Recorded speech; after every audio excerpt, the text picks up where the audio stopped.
Welcome. In this video, I will show you how to change wallpaper on your LENOVO Chromebook 14e Chromebook Generation 2.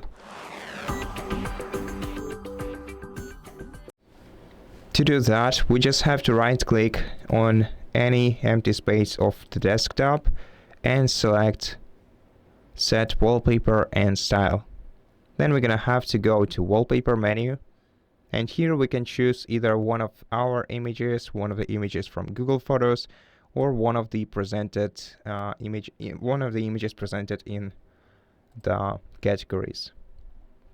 We can also set the photos to change daily, or we can select one particular photo and let it be the background of our device. After you select a photo, the image will be applied as the wallpaper instantly.